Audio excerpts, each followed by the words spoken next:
Hello, my name is Cherie. Some of you may know me as the Rainbow Hair Artist, and today I'd just like to share with you 10 things you need to know about Vivids. Knowing what you're using, knowing the brand that you're using, reading the manufacturer's instructions, and just having a little bit of a practice so that you can familiarize yourself with those dyes. You can do that by working on models, or you can just simply do that as well by just getting some bowls together and just kind of having a play, having a mix, making your own little formulations and then testing them on a white piece of paper. Understanding how direct dyes work and where they sit on the hair is also really important for being successful with your Vivids. And if you didn't already know, most Vivids that you'll find, most direct dyes, they're not actually active, they're already a pre-oxidized color. So that is just something that's really important to know and just familiarize yourself and try and kind of understand, is that there's no, most of the times, depending on what brand obviously, but most of the times there's no oxidization, no actual processing that happens with these colors. So formulation is really, really important for that reason, and understanding your color wheel and your underlying pigments. Knowing how to pre-tone for Vivids and when you should pre-tone for Vivids is very important. I recommend, if you are to pre-tone before doing a Vivids, I would always go for a purple shampoo rather than a oxidizing tint, just because I really like to leave that cuticle open, and I find that I get a much more vivid, bright result when I do it that way. Understanding your levels of lightness is super important for when you're working with Vivids. Understanding that if you want something to be super vibrant and bright, it's going to ideally need to be on a level 9 to 10. And also understanding that if you're wanting something that's not so bright and a little bit like more muted and lived in, it's actually better off to put that on a level 8. I was a level 8 before I did mine. As you can see, it's not super bright, it's very faded out now. But just to show you that result, if you're wanting to create that oil slicked kind of look, I always find that that works better for me when I'm on a level 8 rather than a level 9. Quite often red seems to trip people up. I want to give you an example of a red that I have done, a vivid red. I just want to show you that photo now. And this was actually created on a level 7. Orange is what we would use to fill for a red.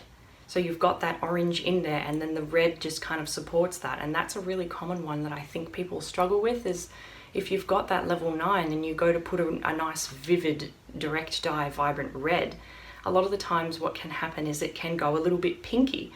Understanding your levels of lightness and your underlying pigments is still really important when you're working with Vivids, and making sure that you're selecting the right level to go with your desired result.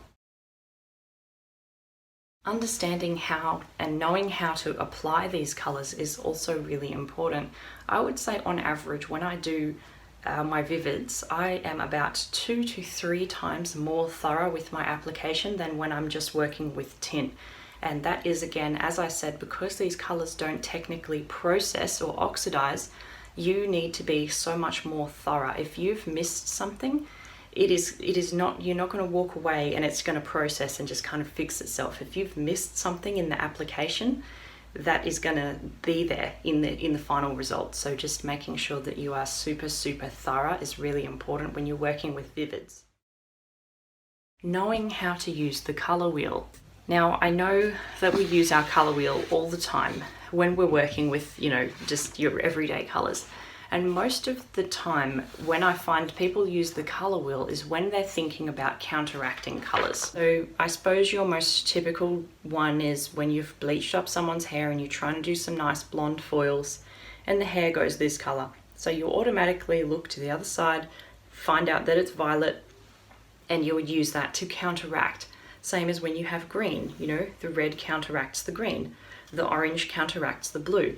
And that's how most of us use the color wheel. Now, I use the color wheel a lot in my vivids, but most of the time I use it in a different way. And I want to show you that by just showing you how I do my mixing. Like most of the time when I'm doing my formulations, I'm not counteracting, I'm actually trying to enhance tones. Let me show you what I mean. I hope that you can see that okay. Now, the first example that I want to show you is with the pink. Now, there are a lot of different tones of pink, and some people want a really hot pink and some people prefer a more cool pink that's got a little bit of purple in there. So if I showed you this color wheel, this pink is a very hot pink. I would say this pink is around here. And what I'm going to do is just add a little bit of purple into my pink to just bring us into the middle here and give us more of a purpley pink, more of a cool pink. So I just want to show you how I do that. So I'm starting off with my hot pink, which is certainly closer to the red. Like this pink is closer to the red than it is the purple. But I'm going to add the purple and bring it down here. Just leave that color wheel there for you.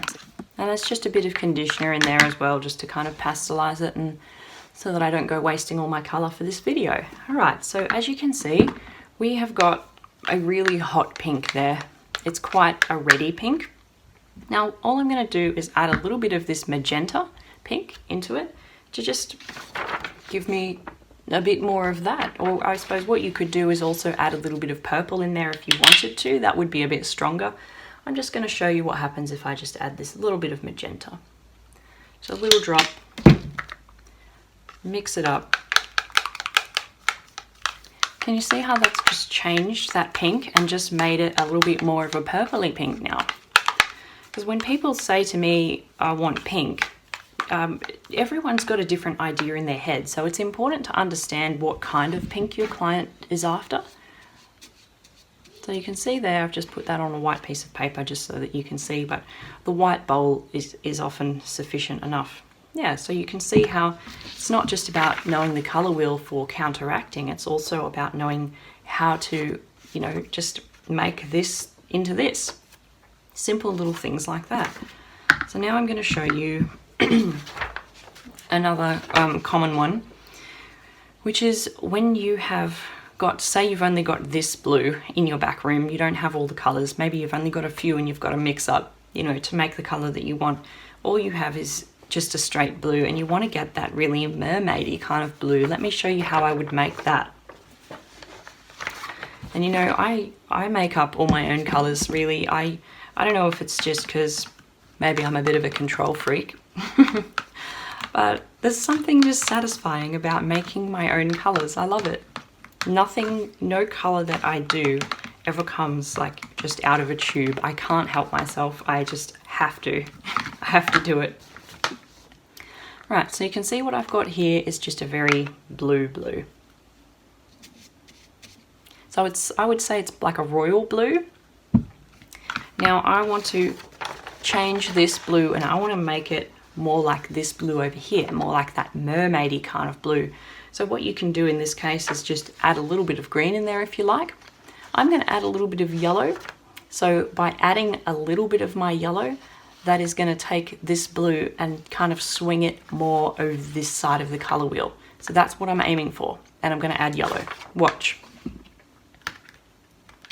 Just a really small amount.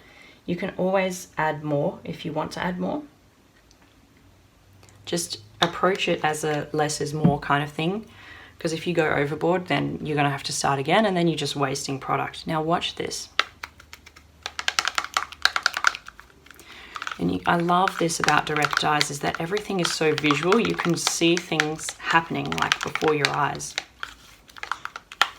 It's all instant. It's all direct. All right, now compare this.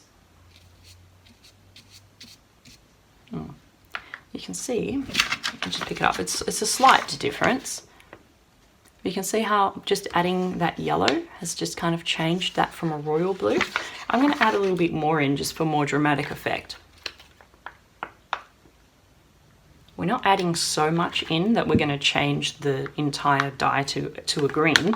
We're just swinging that blue over more to the greenier side. See how that's changed it again? Just small incremental changes.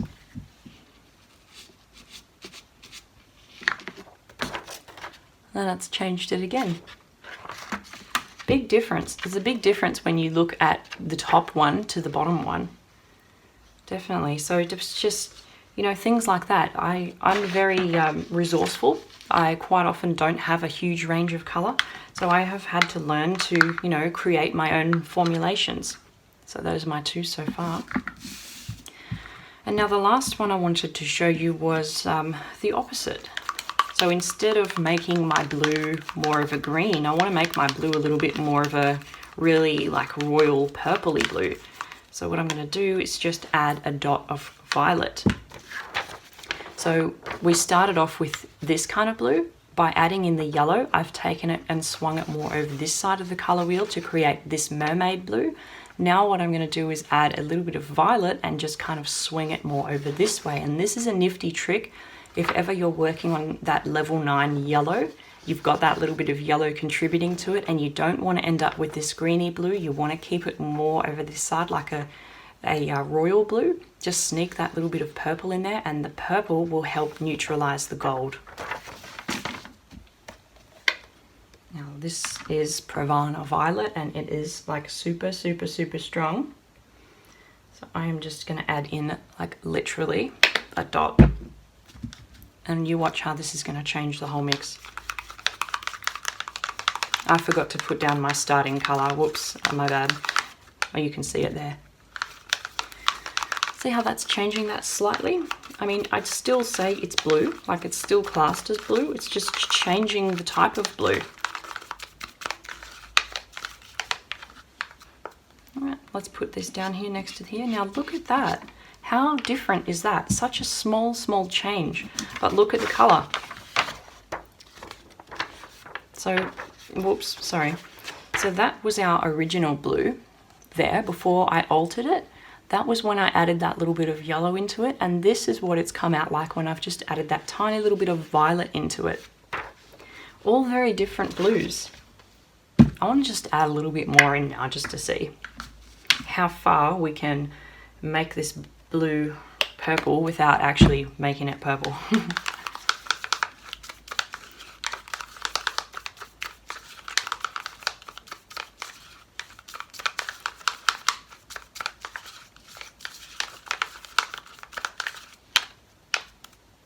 All right, let's just compare that. Wow, so many different types of blue.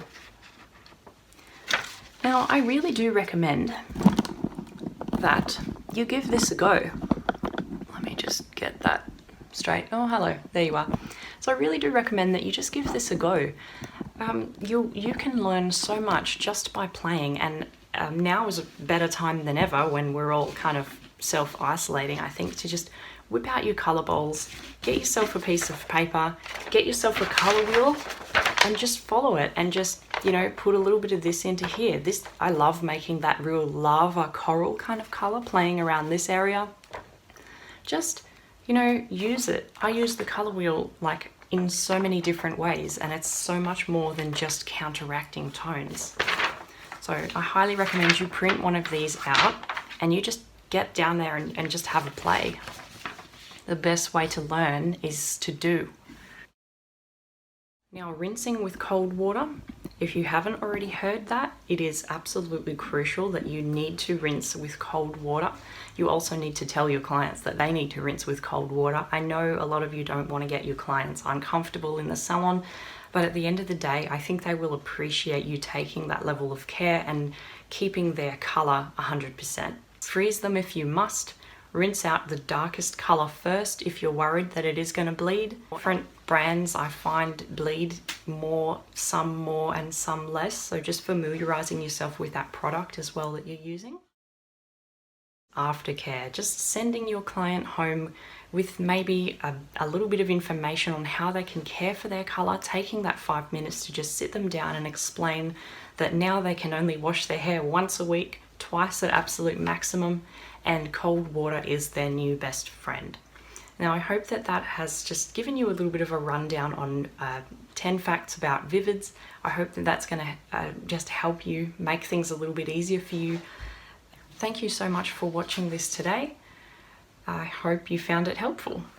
Bye for now. See you next time.